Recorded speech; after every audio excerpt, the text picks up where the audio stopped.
Magandang hapon. Ang init parang sa Pilipinas lang. Hindi ako sanay nang pupunta ng dentist appointment. Naka-lipstick ako. So, may pasok ako ngayon. Nagli-lipstick talaga ako pag may pasok ako. So, tinanggal ko yung lipstick ko. Kasi nga parang weird para sa akin na grabe yung bongga yung lipstick natin. Magpupunta naman tayo sa dentist. Maglilinis ng ngipin. So, yun. Ay, ang init. Grabe yung init. Parang yung sa Pilipinas na summer. Malapit na tayo. Sa una-anahan lang. Yung dentist building.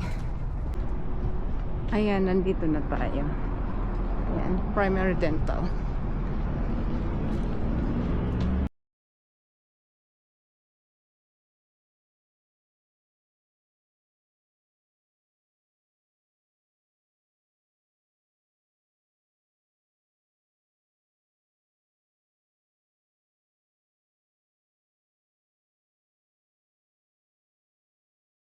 Uwi na tayo. Next appointment ko is October 12.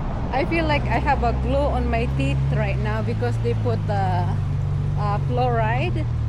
I don't remember fluoride or something. Antay lang tayo ng anong tawag dito?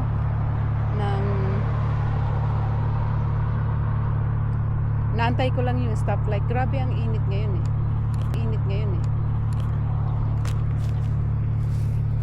Ayan na.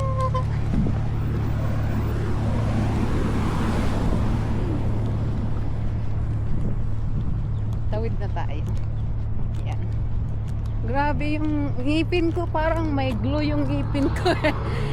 Weird. Parang ano siya? Yun nga, nilagyan nila ng fluoride ba yun? Hindi ko matandaan. Fluoride ata yun. Yung ngipin ko, yung buong ngipin ko, feel ko yung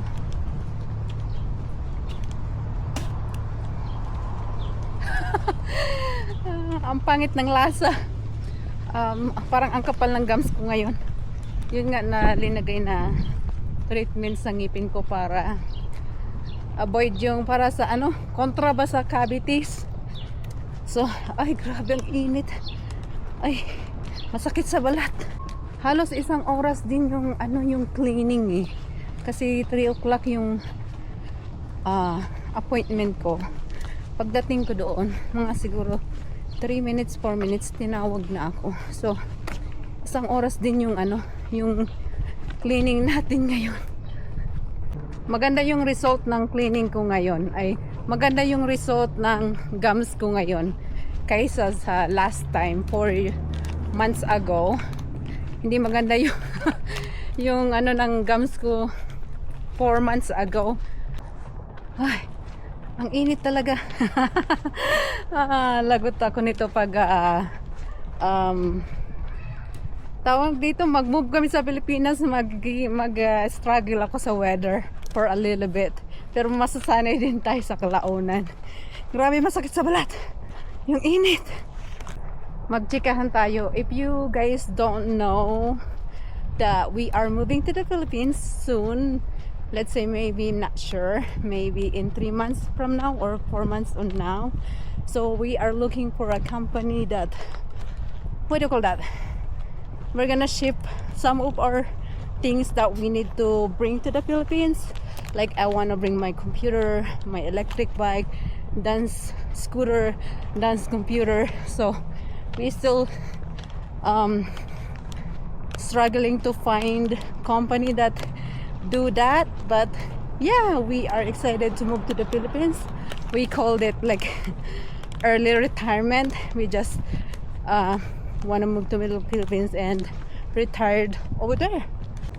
Ayan, nasa na tayo? Nasa bahay na, nasa parking lot na ng tapat ng bahay. Grabe, ang dami kong nainom ngayon kaya yung bladder ko puno. Naiihi na ako eh. Ihing-ihi na ako kanina pa eh. Pinipigilan ko lang siya eh. Ayan, bahay na tayo.